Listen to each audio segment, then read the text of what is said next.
Good afternoon. I'm Dr. John Raymond, President and CEO of the Medical College of Wisconsin. Provost Kirschner, Dean Misra, Dean McKinnon, Dr. Runge, Dr. Montgomery Rice, distinguished honorees, members of the faculty, staff, students, and guests, I'd like to welcome you to today's virtual convocation ceremony.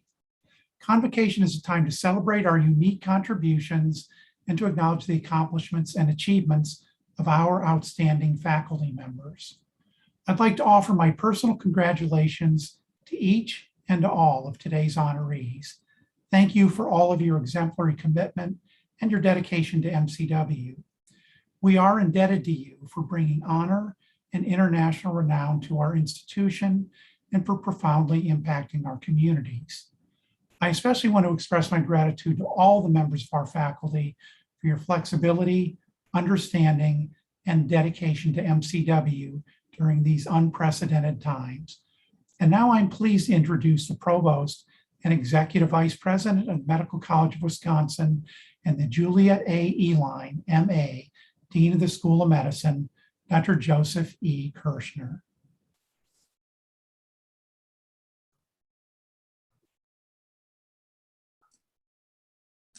Thank you, President Raymond. Really appreciate those welcoming remarks, and just want to let everybody know that normally if we were in the auditorium, I'd be double checking to make sure everybody's awake and paying attention and engaging with us. And so if you are playing along with us, please do make sure you're logged into the YouTube channel. You have to log in with a Gmail account. But I will look forward to folks putting commentary there. And I want to appreciate that Dr. Margolis was the first one after my comments. So thank you, Dave, and look forward to others chatting along as we go through the ceremony. But as you know, the COVID-19 pandemic has resulted in many changes for our institution, including certain restrictions on in-person gatherings. I had really hoped that we could be together today in our auditorium celebrating in person. But this is our second virtual convocation, and we'll try to follow as much as possible to the format of past in-person convocation ceremonies. I do know that I've heard from many of you that you are grateful that we are able to celebrate in this way. And also, it does allow actually some of our MCW family to join us who might not otherwise be able to show up and be there in person. So grateful for everybody being along with us. As I think most of you know, Convocation marks the traditional opening of the academic year. It is a celebration. So thank you for being here. I am really grateful for that. And if this is your first convocation as a member of the MCW family, I would just ask you to please put this on your calendar for the future. We have amazing things to celebrate. We have amazing things to share with you this afternoon, and we do every year at Convocation. So please join us on an annual basis for Convocation. It honors current faculty for a wide variety of achievements, including the receipt of named faculty positions, promotions, and tenure, as well as length of service, teaching, and research in clinical care awards. During this year's convocation, I want to talk about recognition during this time of COVID. I know during this additional surge and the Delta variant causing so much hardship to our community and to all in every single one of our missions, that it's important to acknowledge all of the work that's being done at the Medical College of Wisconsin and with our partners in this regard. I know that many have received external recognition and some internal recognition for this great work as well. And while I've received some requests to acknowledge specific faculty, staff, and students, I'm not going to actually single out anyone in this afternoon's convocation, but will more globally recognize all who have contributed during this time of need. And I really believe that is every single member of the MCW family. We've seen tremendous efforts from our students as well as from faculty and staff in our School of Pharmacy, School of Medicine, Office of Research, Graduate School, who've assisted in the vaccination clinic and carried this expertise to a broader community. I'm so grateful for that expertise and for stepping in at the time of need for our community. We provided countless avenues of education and other service during this pandemic, both in our daily occupations and outside of them. We have all seen all types of individuals help create masks where none could be purchased and to care for our MCW family in ways that should bring great pride to all here at MCW. Unfortunately, some have paid the greatest price in waging a battle against this pandemic. And I would really like to take a moment at this time to recognize all who have lost their lives during this time that has left a void that is irreplaceable. Please join me in a moment of silence to recognize those in the MCW family and our broader communities who have paid that ultimate price.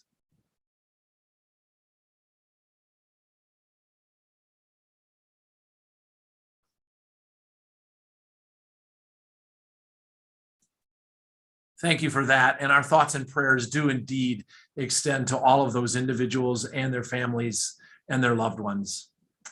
The Provost's office will be creating a visual installation to symbolize the heroism of so many people in the MCW family who have sacrificed during this pandemic, as well as a remembrance to those who have lost during this time.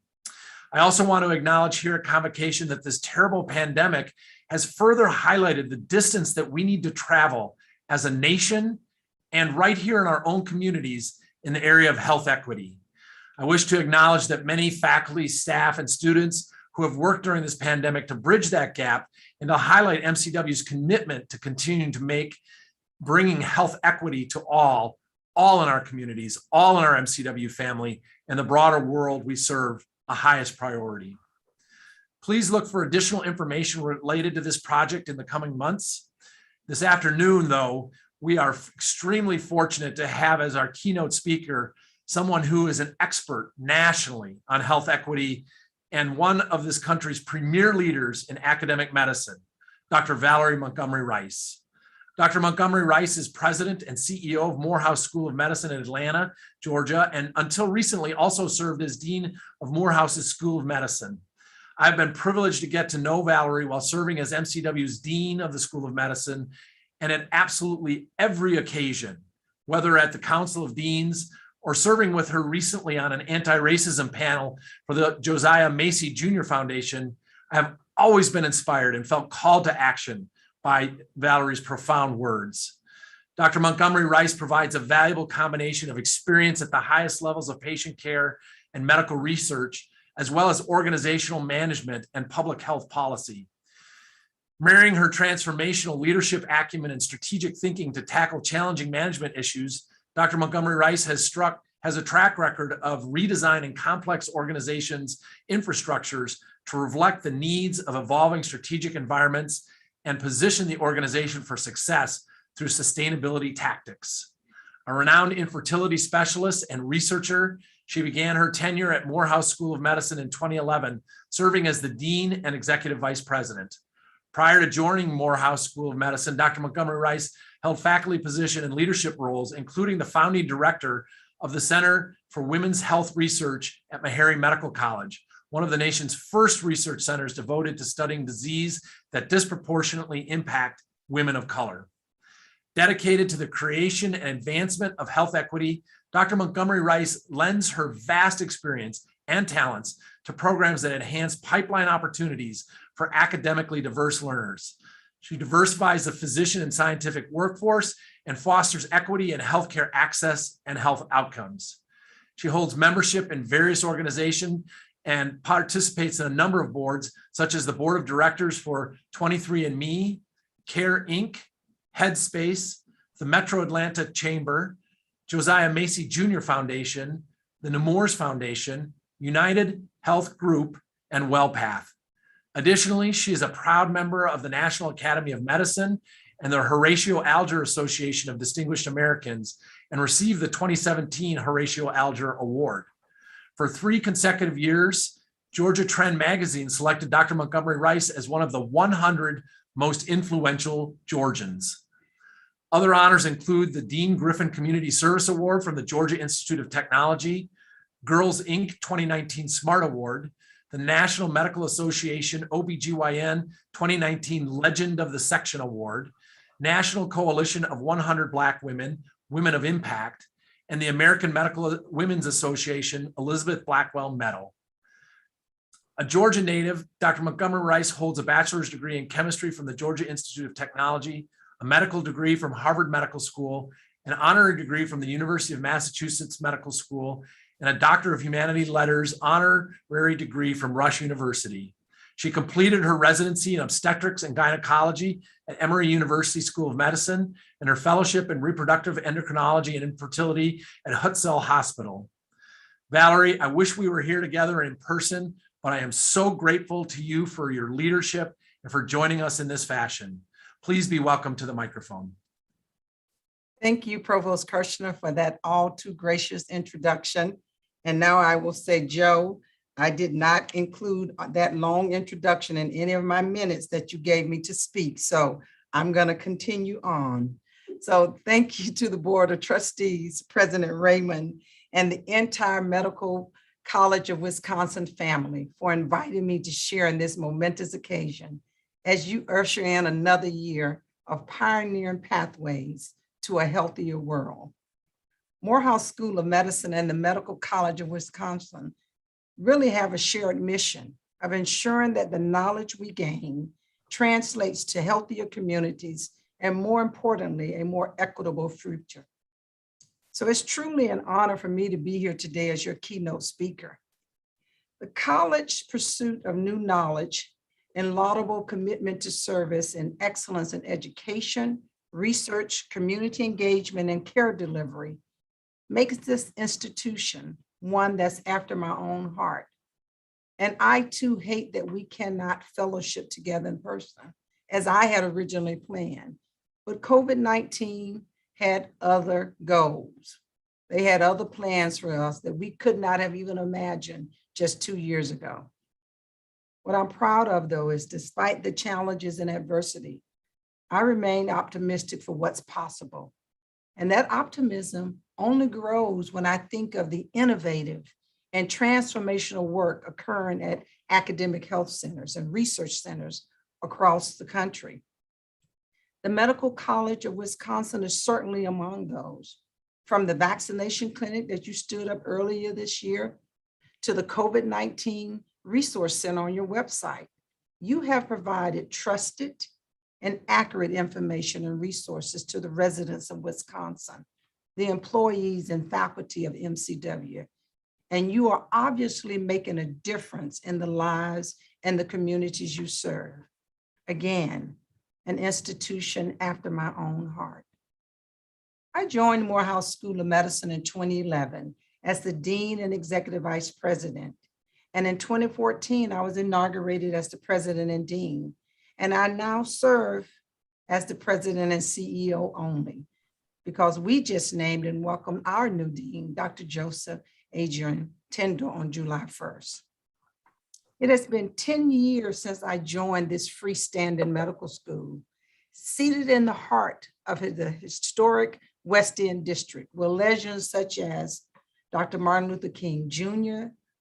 and Mr. Samuel L. Jackson both went to Morehouse College right across the street. And we also have the fame of Dr. David Satcher, and also the 18th U.S. Surgeon General, Dr. Regina Benjamin, who proudly called Morehouse School of Medicine home. Morehouse School of Medicine is one of 4 historic Black medical colleges. We were founded in 1975, guys, with a specific purpose to advance primary care, to diversify the physician and scientific workforce, and to work towards the elimination of health disparities through programs like you in education, research, and service. And for more than 45 years, we have stood true to that mission. More than 60% of our graduates continue to practice in primary care and core specialties, and more than 60% elect to remain in practice in the state of Georgia, in underserved communities and rural communities throughout the state. We've been recognized nationally for our social mission. Building on our longstanding legacy and work in addressing health disparities, in 2014, we actually changed our vision statement to reflect the true heart and purpose of what we do every day at Morehouse School of Medicine. And our vision statement is, we are leading the creation and advancement of health equity. From the students and residents we educate and train to be health equity leaders, to the care we extend that bridges the gap between healthcare and health, and to the research we pursue that translates discoveries into health equity, Morehouse School of Medicine faculty, staff, and students are committed to ensuring that all people reach their optimal level of health. Because for us at Morehouse School of Medicine, we define health equity as giving people what they need, when they need it, and the amount they need to reach their optimal level of health. I'm known for showing that famous photo of the three individuals of varying heights at a baseball game. You've all seen it. They're standing behind the fence, and all they want is to be able to see the game. They grab 3 boxes, and on the left side, the image depicts what looks like all 3 individuals receiving a box, receiving equal, quote unquote, treatment. Despite the fact, though, that one of them is short and the other is medium in height and the last one is tall. You all know this image. Everybody shows it. The short friend is still too short and cannot see over the fence. The medium height friend is barely peeking over, and the tall friend, who already could see the game before the box, is still too tall and is potentially blocking the view for others behind them. But what if we had enough resolve to give each of them what they needed, to give each of them the right size or the right number of boxes? Then they all would have been able to see the game, because the short person would have had 2 boxes. The medium height person would have received 1 box, and the tall person would not have had a box at all that day because he could already see the game. That's what we mean for health equity. And if you ever invite me back, I'll talk to you about justice, about what it means to remove the fence. What we know at Morehouse School of Medicine, and what you know here as well at MCW, is that the contents of those boxes are different for every person in every community. For some of them, they need transportation in the box. Others, they need safe walking spaces when you tell them to exercise 30 minutes a day. Some of them need access to clean water. Some of them need affordable healthy food options. Some of them need to be considered for a clinical trial. Some of them need to have care at home. We have to partner with the community and those who we seek to extend care and ask the question, how can I help? Too often we enter the community with our shiny white coats like they're capes, and we take on a superhero complex. I have arrived to save the day. But we know now communities do not need superheroes. What they need are partners who are willing to listen first, understand, and collaborate. That is the work that we are doing at Morehouse School of Medicine. And I know that's what you're doing as well at MCW. So when COVID-19 began to spread throughout the world and we began to see the devastating and disproportionate impact of the virus in minority and underserved communities, not much changed in the terms of research, community engagement, or educational focus at Morehouse School of Medicine. Yes, we transitioned our campus to a virtual environment.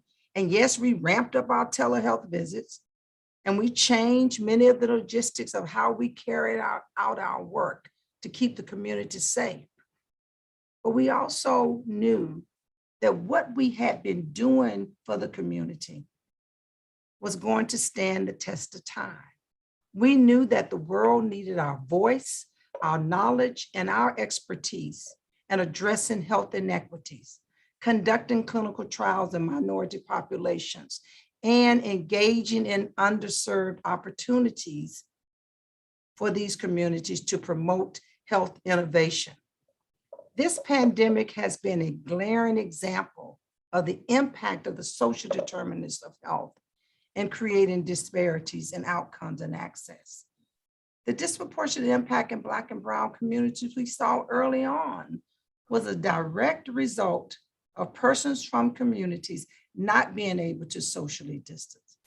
More of them were essential workers who served in our grocery stores, delivered our mail, served as frontline workers in our care delivery system. They were our technicians, our registration staff, our nursing assistants, our custodial teams, all of which had an increased risk of being exposed to the virus. We know that African-American Latinx families tended to live in more multi-generational homes and in densely populated areas. And we know now that what we have to do is to innovate against those odds. So what are the boxes we need to provide to ensure that we don't have the disproportionate rates of incidence and deaths among populations? It is incumbent on us to answer these questions before there is continued unnecessary loss of life.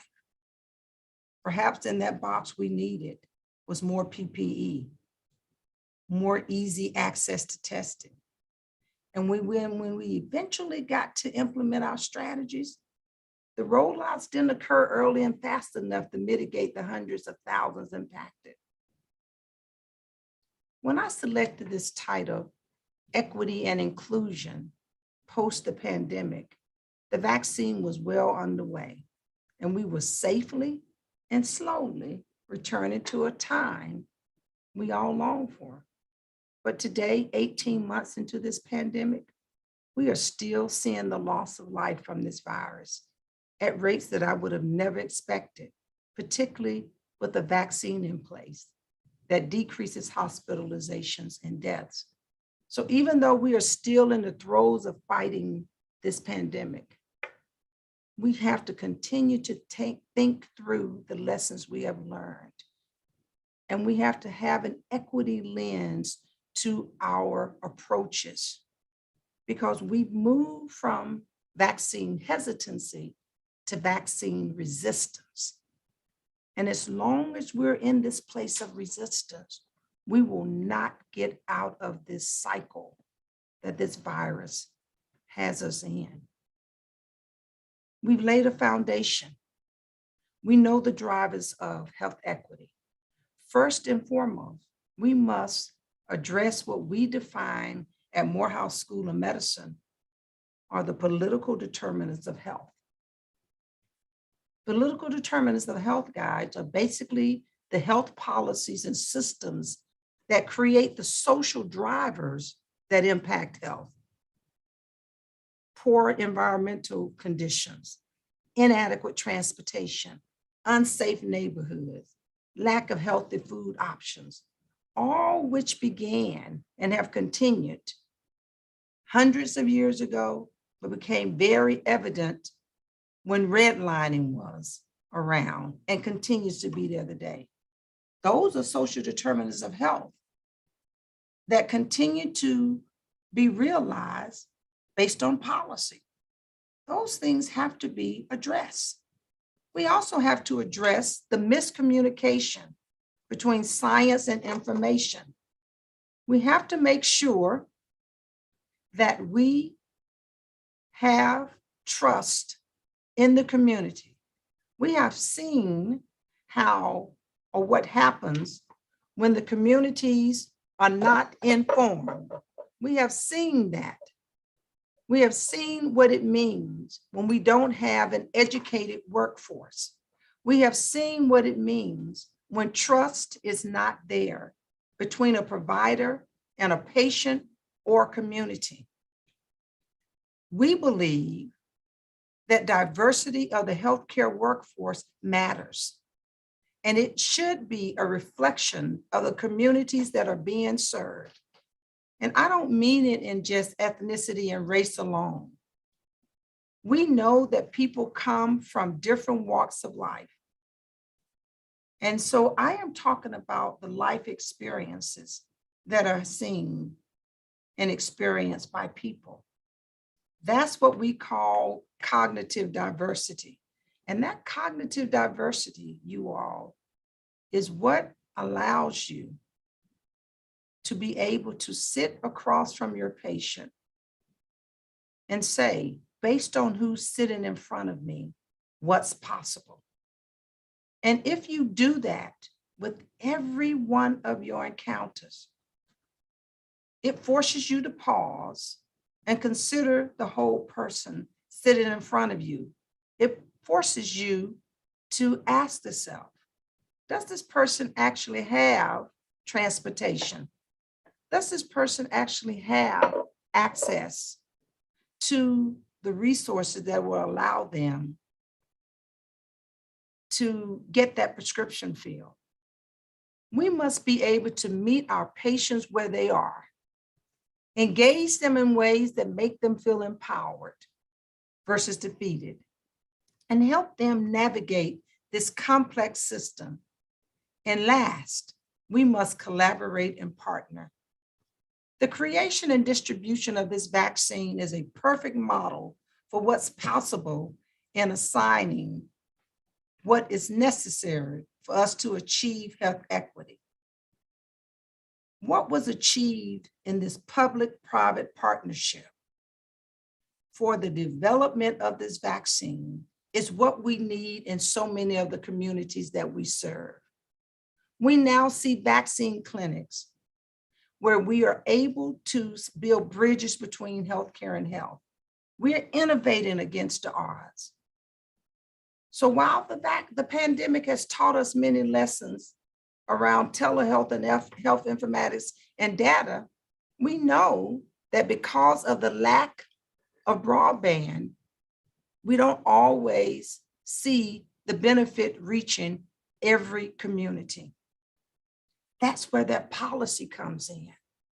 That's where that public-private partnership comes in, with utilizing technology that is already available to some and making it more available to others. We must create a diverse, culturally competent workforce prepared to meet the demands and the needs of our patients. And we must partner, partner, partner, and partner so that we ensure that we are making a difference in the lives of those we serve. We still have a lot of work ahead of us in ending this global pandemic. I know many of you, like me, see the burnout and fatigue of our colleagues and peers. We don't want to Zoom anymore. We want to be there in person. Perhaps your family turns to you and asks, when will this be over? What will it take? This may be your own personal struggle as well. I encourage you to lean on each other. Lean on your colleagues across the globe. Take a moment, take moments to inhale and exhale and to release the weight of everything that is on your shoulder. This includes each of you, our students, our faculty, our staffs. We are bearing an enormous weight. And if we don't take time to rebuild and to rejuvenate, even if there are small moments, we will become incapable of serving others. I want to take this time to thank and acknowledge every faculty member, especially the distinguished faculty members honored today. I saw some of you all have been here 55 years, 50 years, 40 years, all of the employees and every student at MCW. The work you are doing is making a difference in countless communities. Continue using your knowledge to change lives. Thank you so much for allowing me to be your keynote speaker today, and best wishes for a safe and phenomenal academic year. Wow, thank you so much, Valerie. You know, your inspiring message about equity and inclusion certainly is needed in this time. You continue at 100% success rate of any time I hear you speak, formally or informally, inspiring me personally. I know I can speak for the entire faculty here at the Medical College of Wisconsin, as well as our learners and staff, that everyone has been inspired by these words and your call to action. And I know that it will make a difference here in the MCW family. So thank you so much. I'm really grateful for you. And the promise is there that you are invited back. I promise to make it between the months of June and August. And we will get you here. If y'all don't know, one of the things I love about Valerie and that we had planned and that I'm missing is the ability to dialogue with her. She will challenge you, but if you didn't notice, she also uplifts you. So she challenges, but she uplifts. And I wanted to get some faculty in front of Valerie to be able to have that give and take dialogue. So that's on my list of things to do, and we'll get you back. And I'm so grateful. So thank you so much. Thank you for having me. I appreciate it. Absolutely. Each year, up to 4 members of the MCW's faculty and staff are chosen to receive special recognition, the Distinguished Service Award. Many have said, and I agree, that the Distinguished Service Award is the penultimate award that is offered at MCW. This coveted honor is given to the members of the MCW community and family who have achieved great personal distinction and who, in doing so, have brought distinction to MCW. Our Distinguished Service Award recipients are Dr. Arthur Dursey, Kamara Ellefson, Catherine Kuhn, Dr. James Thomas. I would now like to play a brief video to showcase some of their achievements.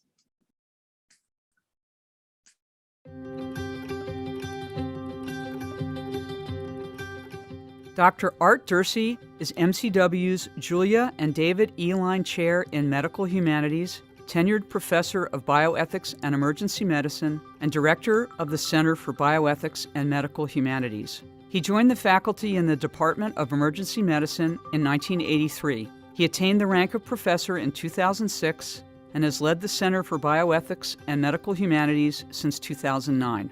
Dr. Dursey has contributed to MCW's collegial culture and all 4 missions throughout his career, including as a leader, scholar, teacher, and mentor. Under his direction, faculty and staff of the Center for Bioethics and Medical Humanities focus on research, education, and ethics consultations. Dr. Dursey also has served as a leader or member of many of MCW's healthcare system partners' ethics committees, including Froedtert Hospital, Children's Wisconsin, and the Clement J. Zablocki VA Medical Center. Dr. Dursey has led, participated in, or overseen more than 1,000 clinical ethics consultations over more than 30 years. Dr. Dursey's scholarship focuses on emergency medicine and ethics, law and bioethics, informed consent, end-of-life decision-making, confidentiality, and the doctor-patient relationship. He has published more than 130 manuscripts and delivered more than 250 national and international presentations. In 2019, Dr. Dursey was elected as a fellow at the Hastings Center, the world's first and most esteemed bioethics research institute. Dr. Dursey's contributions to MCW's education mission include oversight of the medical ethics curriculum and direction of graduate school courses covering ethics consultations and law and bioethics. He became founding director of the MCW Medical Humanities Program in 2006 and was elected to the MCW Society of Teaching Scholars in 2006 as well. He also was awarded the Gold Foundation's Leonard Tao Faculty Award in Medical Humanism in 2007.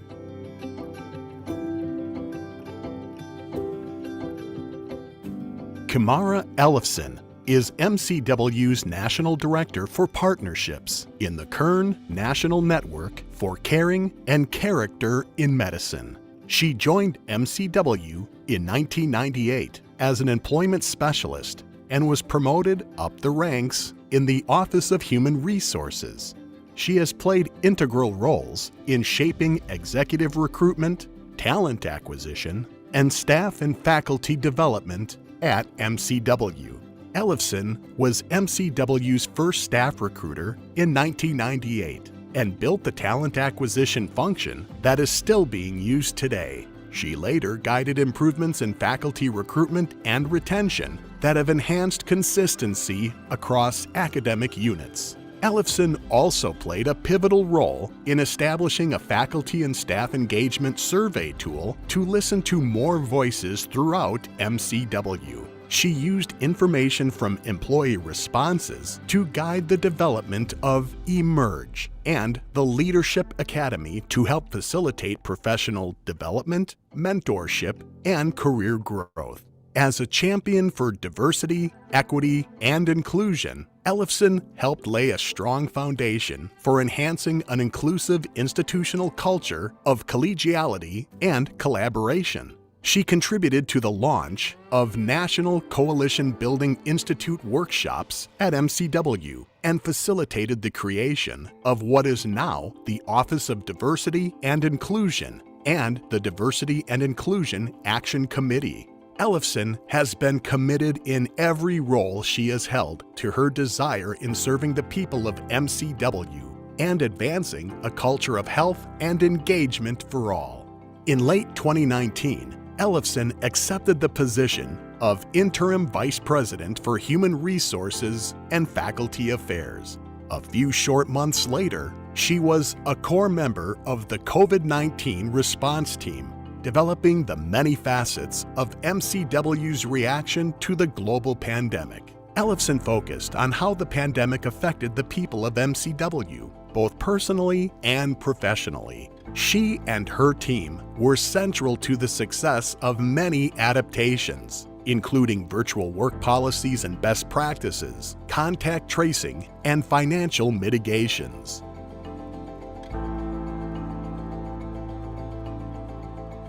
Catherine Kuhn is MCW's Vice President of Government and Community Relations. She joined MCW in 2001 as Director of Government Affairs and was promoted to her current role in 2010. Over the last 20 years, Kuhn has led and implemented all aspects of MCW's external advocacy strategies in collaboration and partnership with MCW's faculty and senior leadership. Kuhn has contributed significantly to the creation of MCW's regional campuses as a signature strategy for addressing the projected physician shortage. In 2013, her advocacy efforts with state legislators led to a $7.4 million State Building Commission grant for the development of MCW Green Bay and MCW Central Wisconsin.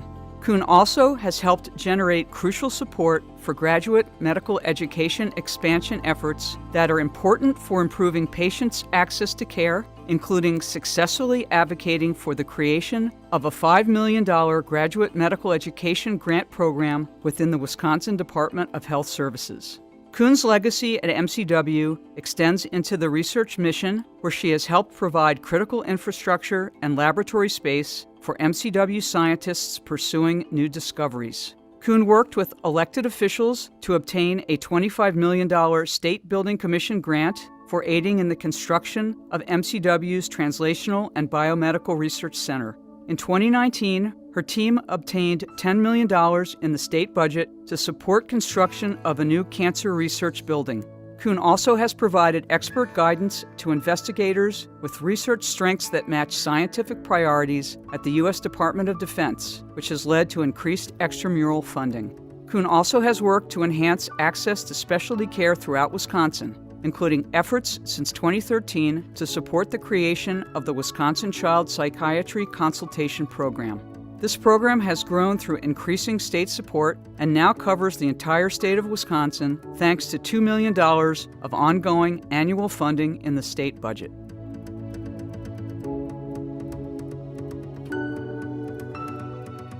Dr. James Thomas is an MCW professor of medicine, hematology, and oncology. He joined the faculty in 2010 as a professor and as Associate Director of Translational Research and Medical Director of the Clinical Trials Office in the MCW Cancer Center.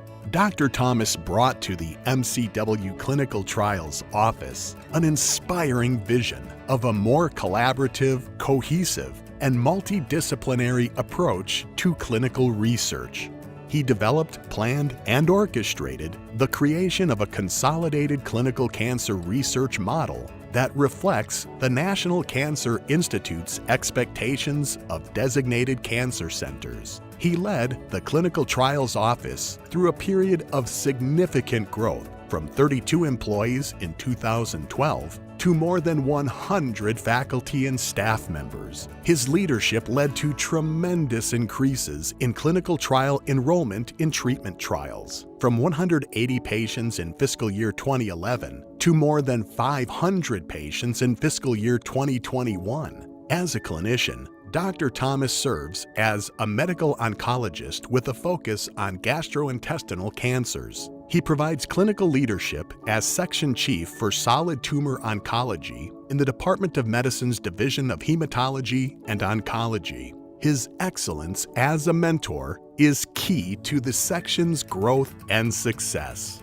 Dr. Thomas also is an ambassador for MCW throughout the region and state. He often volunteers to educate underserved communities and partners with the MCW Office of Institutional Advancement to inspire potential donors. Dr. Thomas has partnered with fellow 2021 recipient Kathy Kuhn to advance key legislative initiatives that benefit Wisconsin's cancer patients. In 2013, their advocacy led to the passage of Act 186, which authorized insurance coverage and copayment equality for oral and intravenous chemotherapy. In 2019, Dr. Thomas and Kathy Kuhn again led the push for the passage of Act 150, which helped ease the financial burden on cancer patients who enroll in trials at MCW.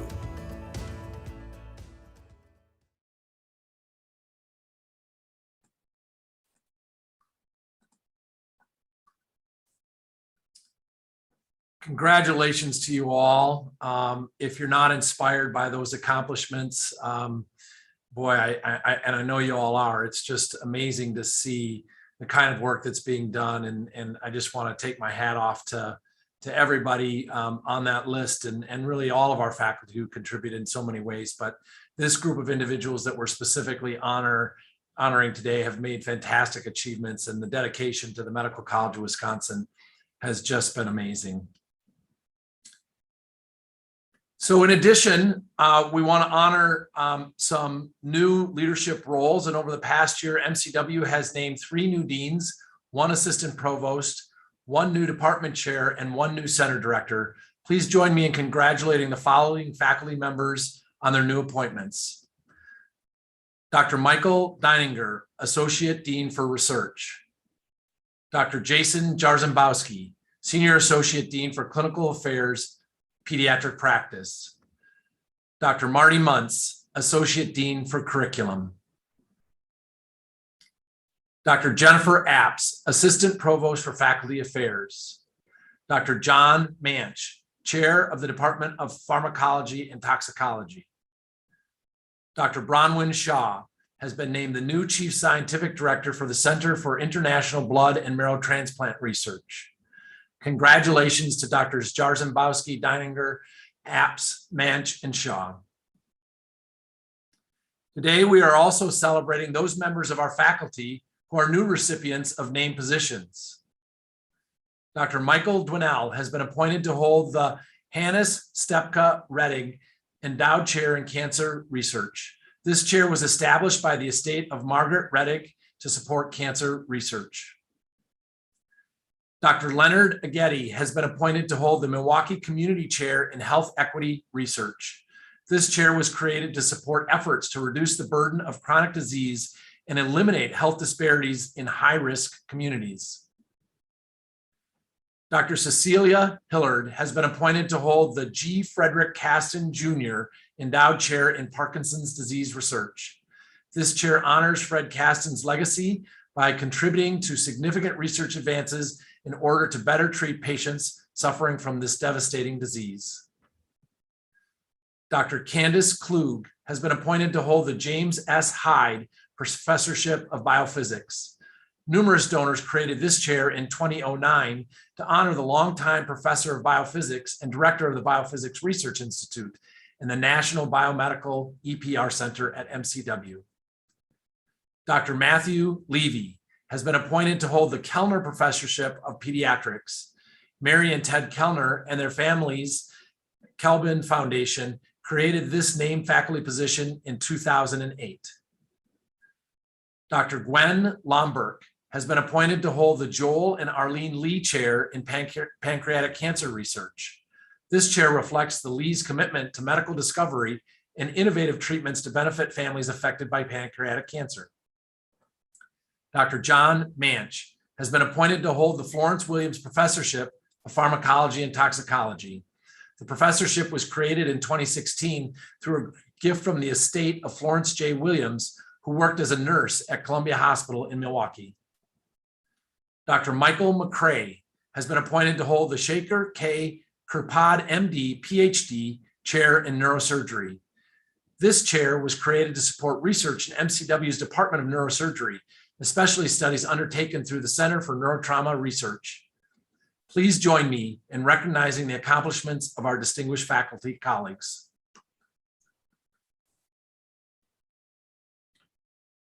Before we move on to our next category, I want to recognize that Dr. Joseph Kirschner has also been a distinguished and highly successful faculty member who's been appointed to hold the Julia A. Eline, MA, Deanship of the Medical College of Wisconsin School of Medicine. This deanship supports faculty recruitment and retention, student scholarships, and other priorities in the MCW School of Medicine.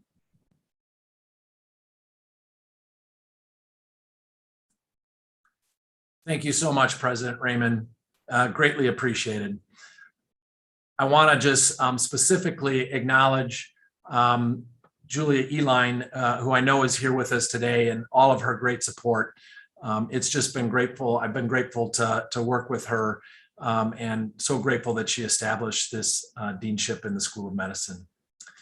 So I want to move to our next category of recognition, the MCW Society of Teaching Scholars, which was established in 1990 in affirmation of the importance of our education mission. Induction into the society signifies recognition by MCW of the exceptional teaching contributions of those faculty.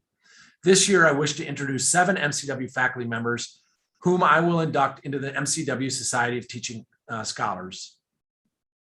Dr. John Akampaw, Dr. Chad Carlson, Dr. Beth Damitz, Dr. Melinda Dwinell, Dr. Sumana Koduri, Dr. Michael Malinowski, and Dr. David Nelson.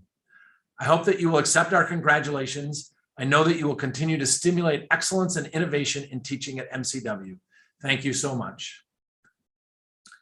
Next, I am pleased to introduce this year's MCW Society for Research Excellence recipients. Induction into the society recognizes research scholars at MCW who have demonstrated commitment to discovery, mentorship, leadership, and advancement in research. Members are characterized by sustained research leadership leading to high impact discoveries or findings, a history of service as an effective mentor for faculty and/or trainees, and national recognition for research, national or international leadership roles, and/or receipt of awards. Please join me in congratulating this year's recipients. Dr. Ivor Benjamin, Dr. Parameswaran Hari, Dr. Carol Williams, Dr. Meiji Zhang. Congratulations. I would now like to invite Dr. Christina Runge, MCW's Associate Provost for Faculty Affairs and Senior Associate Dean for Faculty Affairs, to present the next set of awards. Good afternoon. It is my honor to present the next award categories. The designation of tenure awards outstanding scholarship and underscores MCW's confidence in continued academic excellence. I would like to acknowledge the faculty members whose names and photos you are viewing on the screen, who have recently been awarded the distinguished honor of tenure. Dr. Francisco Durazo, Dr. Aaron Gertz, Dr. Joseph Govius, Dr. Stephen Croft, Dr. Scott Terhune. Congratulations. For clinicians and basic scientists alike, attainment of the highest academic rank, that of professor, requires one common criterion: outstanding accomplishment and scholarly excellence in the judgment of faculty peers on a national and even international scale. Promotion to the rank of professor is, in part, recognition of past performance. It carries with it our fullest confidence in continued accomplishment into the future. I'm very pleased to acknowledge the promotion of 30 of MCW's faculty members to the rank of professor.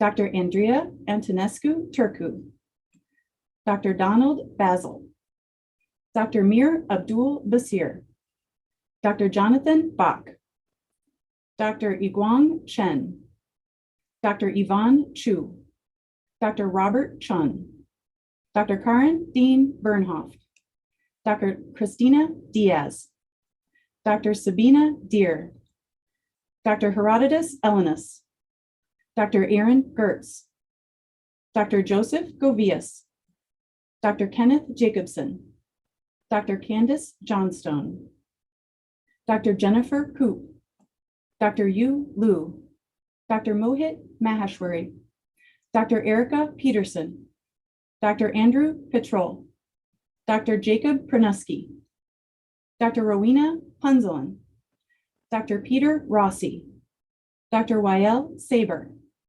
Dr. Susan Tsai, Dr. James Verbsky, Dr. Amy Wagner, Dr. Martin Wakeham, Dr. Sarah White, Dr. Hongwei Yu.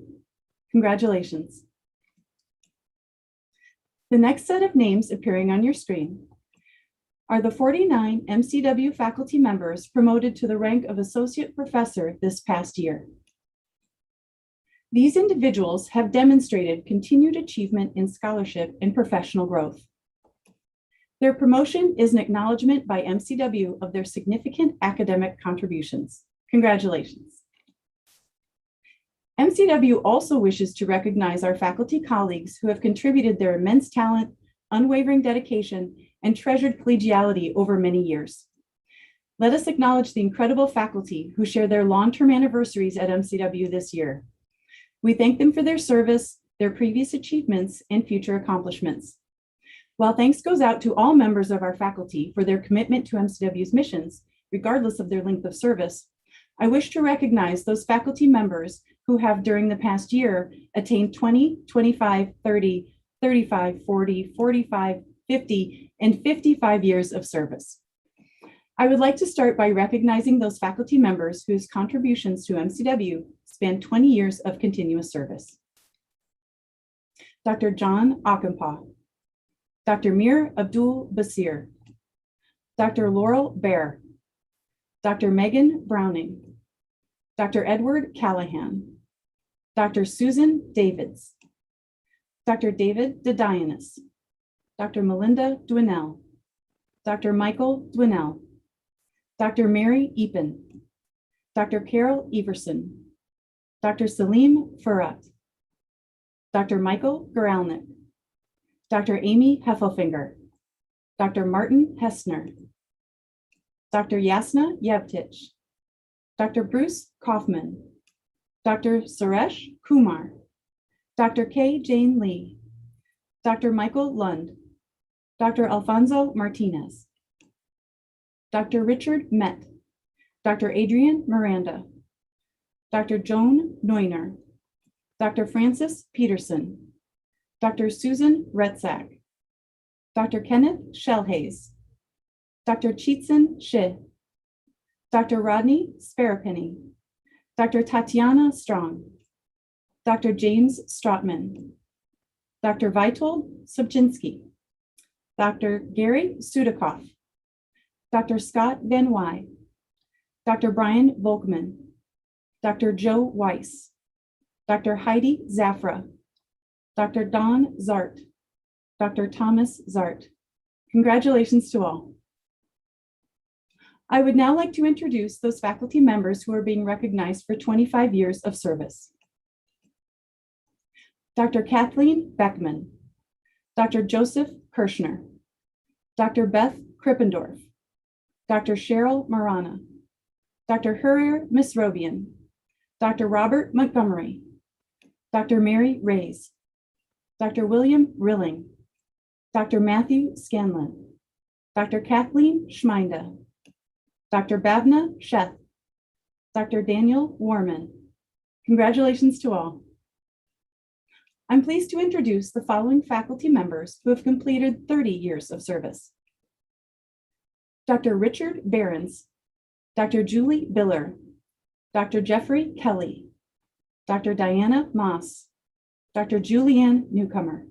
Congratulations to all. I would now like to introduce the faculty members who have completed 35 years of service to MCW. Dr. Hossein Almasi, Dr. Piero Antuono, Dr. Tom Ofterheide, Dr. Michael Singagrani, Dr. Michael Erdman, Dr. Fritz Sieber. Congratulations. We are honored today to recognize 4 faculty members who have completed 40 years of service to MCW. Dr. Zelko Bosniak, Dr. Mary Ellen Chuka, Dr. Hanny Matlu, Dr. James Sanger. Congratulations on your 40 years of service to MCW.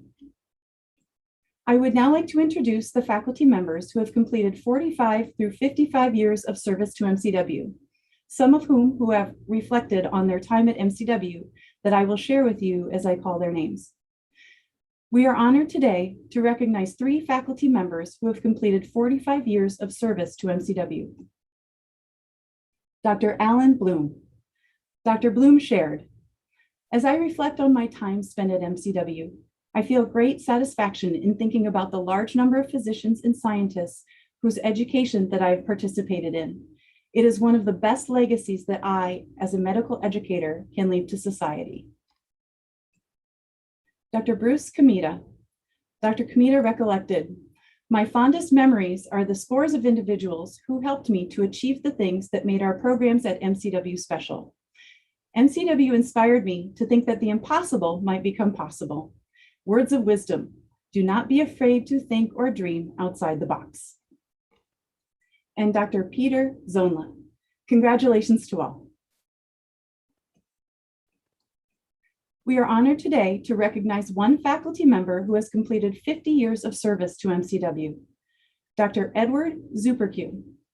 Dr. Zuperque shared, "Most memorable were the early years when I had great caring mentors and role models who treated us like family members. For me, it was Dr. John P. Campine. I was fortunate to be surrounded by peers in the anesthesia research laboratories who were able and willing to share ideas, resources, and critically review grant proposals and manuscripts. I am grateful for all experiences and opportunities I have had throughout my many years as a member of the Medical College of Wisconsin. Congratulations on your 50 years of service to MCW." Lastly, we are honored today to recognize 1 faculty member who has completed 55 years of service to MCW, Dr. Walter Peering. Dr. Peering's reflection: "I am most proud to have been a contributing member of the Medical College faculty and Froedtert Hospital medical staff as the medical center developed from Marquette University Medical School, Milwaukee County Medical Complex, and Zablocki VA Center to its current center of excellence in research, teaching, and medical care in our region and the United States today. Congratulations on your 55 years of service to MCW." I would now like to welcome Dr. Ravi Misra, Dean of the Graduate School of Biomedical Sciences, to present the Graduate School Awards. Thank you, Dr. Runge. Each year, the Graduate Students Association identifies an Outstanding Teacher of the Year and an Outstanding Mentor of the Year from among our talented and dedicated graduate school faculty. Nominations are solicited from students enrolled in our master's and doctoral degree programs. These are always special for the faculty since the selection is made by vote of the entire graduate student body. Recipients of these honors will receive a plaque and their names will be inscribed on an award board located on the 3rd floor of MCW. At this time, it is my honor to present these awards. Dr. Sridhar Rao is this year's Outstanding Mentor of the Year. I would like to read some comments about Sridhar from his mentees. "Sid has been the best graduate school mentor I could have asked for. From my first meeting with him, he was kind, encouraging, and genuinely interested and cared about my education. No matter what happened in my experiments over the last 4 years, his attitude was always supportive and optimistic. Sid cares about more than my research. I feel like he truly cares who I become as a scientist, and more importantly, as a person. I have valued knowing Sid is always in my corner, willing to go to bat for me if I need him to, which has helped me feel empowered to speak up. And lastly, being a graduate student is facing failure every day. But having Sid there with us, his unwavering faith in me has given me the support and confidence to succeed. High praise indeed, Sid. Congratulations, Sid. Dr. Caitlin O'Meara is this year's Outstanding Teacher of the Year. A few of Caitlin's students said the following about her. Dr. O'Meara is a great professor. Dr. O'Meara has a great capacity to keep students engaged throughout the lecture, and the ability she has to explain complex concepts is marvelous. She is truly an exceptional teacher. Congratulations to Drs. Rao and O'Meara. They are great examples of how an academic institution fosters an enriching environment for developing the scientists of the future. We thank them for their dedication to elevating our institution and the scientific community. Each year, the Graduate School Dean also awards Outstanding Graduate School Educator pins to recognize faculty who over the past year have made exceptional contributions to educating our graduate students in the areas of teaching, mentoring, programming, or other types of important mission support that has substantially impacted graduate education. Faculty are nominated by their program advisor or the graduate school dean. This time, I want to congratulate all the pin awardees listed on the screen and thank them for their commitment to graduate education. Thanks all. I will now turn the ceremony over to Dr. McKinnon, founding dean of the School of Pharmacy. Thank you, Dr. Misra. Today, the MCW School of Pharmacy recognizes several faculty members for their contributions to our academic mission spanning didactic to experiential education. Each year, student pharmacists in each cohort nominate one clinical and one biopharmaceutical instructor who made the most significant impact on student learning during the year of instruction. Pharmacy Year 1, PY1, Biopharmaceutical Instructor of the Year is Dr. Abe Chauhan, Associate Professor of Biopharmaceutical Sciences. Student comments include, Dr. Chauhan is extremely committed to his students and genuinely wants us to succeed and learn. He's adaptable and managed to teach us pharmaceutics lab during a pandemic. Second, he was always willing to listen to us and our concerns with the class, and we could always tell he listened by the changes he made during lab or class. And lastly, his concern and empathy for the well-being of students are obvious. He considers our well-being as a person, not just as a student. Next, Pharmacy Year 1, PY1, Clinical Instructor of the Year is Dr. Zachary Pape, Assistant Professor of Clinical Sciences and Clinical Pharmacist in the Heart Failure Clinic at FMCW. Student comments include, Dr. Pape has extensive depth of knowledge on the subjects taught, delivered, and is very concise in a thorough manner while emphasizing important information. Dr. Pape is always willing to help the students understand and be successful in the pharmacy profession. And lastly, Dr. Pape does a wonderful job at delivering material. He makes his expectations clear, gives plenty of practice, and is willing to help outside of class. Second year Biopharmaceutical Science Instructor of the Year award is Dr. Philip Mosier, Assistant Professor of Biopharmaceutical Sciences.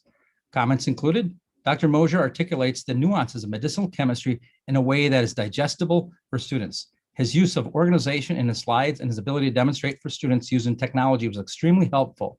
He's also prompt in his responses and willing to help with any questions. Second, Dr. Mosier has been a fantastic biopharmaceutical science faculty member for the fact that he had to teach his first year using primarily virtual instruction, no easy task. And lastly, I've truly appreciated his efforts to always quickly respond to questions regarding material, as well as taking the time to make sure each student feels confident after each of his lectures. Next, Pharmacy Year 2, PY2 Clinical Instructor of the Year is Dr. Justin Graff, formerly of Children's of Wisconsin, now as a pharmacist with Advocate Aurora. Student comments included, Dr. Graff went above and beyond to engage students and motivate us through not only a difficult course, but a difficult year in our lives. If I were to embody and strive to be a pharmacist, half as accomplished and empathic as Dr. Graff, I would be happy and content with my pharmacy career. And lastly, there isn't a day that he would not bend over backwards for each of us as students to succeed. In every lecture, he tried to deliver the information in the easiest way for students to understand. If there was ever a misunderstanding of material or someone wanted extra practice, he would take time to explain things. Congratulations to all. Each year, the School of Pharmacy identifies a faculty preceptor who embodies the qualities, skills, and values of the ideal preceptor and exhibits a commitment to excellence in teaching and practice for the third and final year of clinical rotations.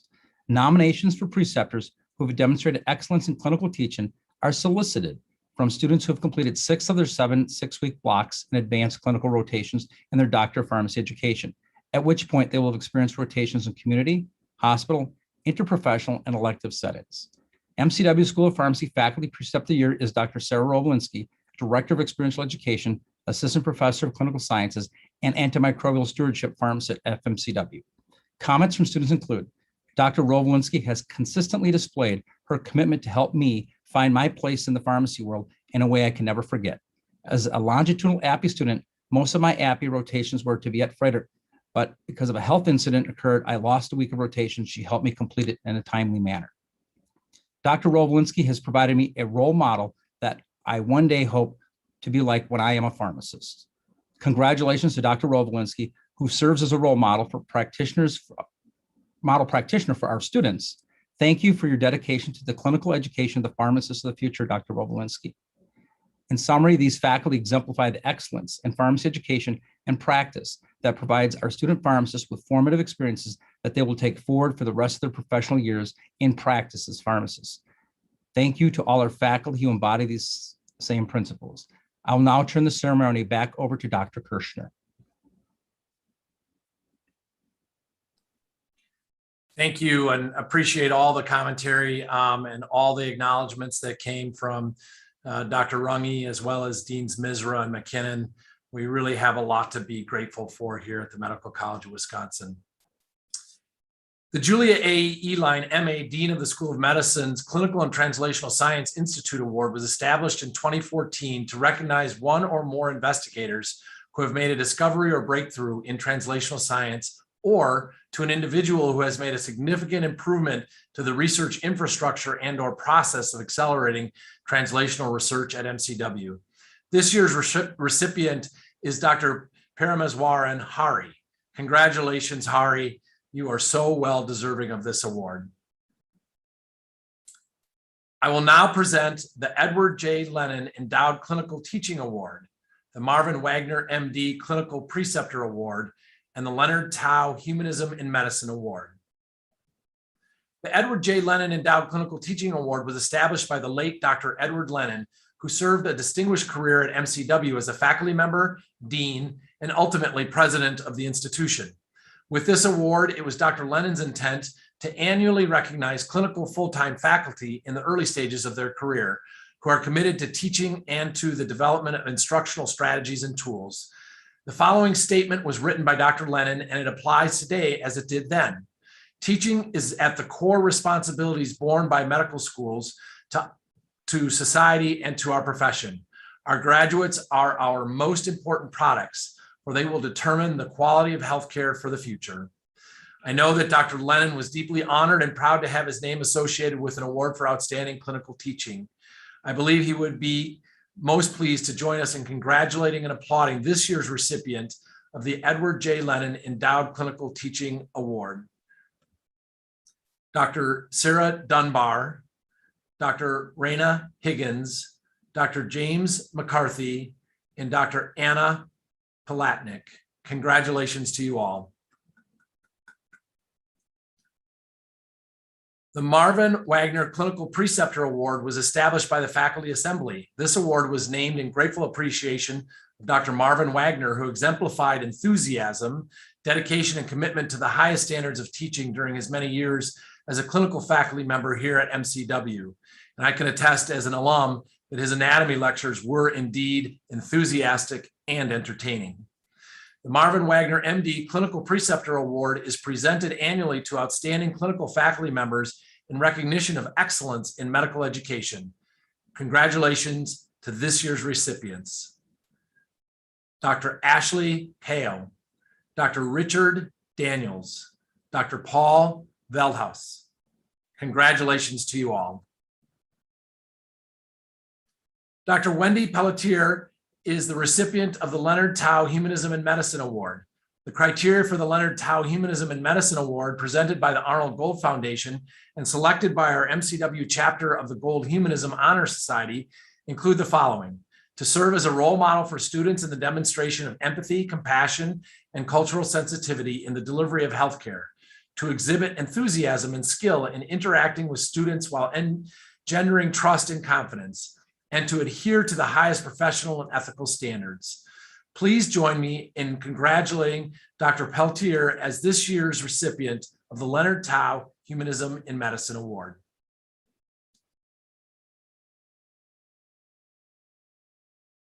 The Learning Resources Fund Innovative Educational Project Award was instituted by the Curriculum and Evaluation Committee to recognize projects that have substantial impact on the quality of medical education at MCW. The following faculty members are this year's recipients for their project titled Reflective Writing in Clinical Human Anatomy, Influence of Reflective Writing in a Medical School Anatomy Course upon learner self-reported levels of depression, anxiety, and stress during their first year of medical school. The recipients are Dr. Jeffrey Fritz, Dr. Craig Henke, Dr. Todd Hoagland, Dr. Christina Caljo. Congratulations. Oops, sorry, there's another group that were part of that. Dr. Roy Long, Dr. Teresa Patitucci, and Dr. Robert Treat. Congratulations to all. Before we close today's ceremony, I would like to call attention to the names on the screen, noting the individuals from MCW's community who passed away during the past year. MCW is a better, stronger, and more vital institution today because of their contributions, dedication, and service. I ask that we take a moment to remember these individuals whose names appear on the screen and that we reflect on their careers as part of the MCW family.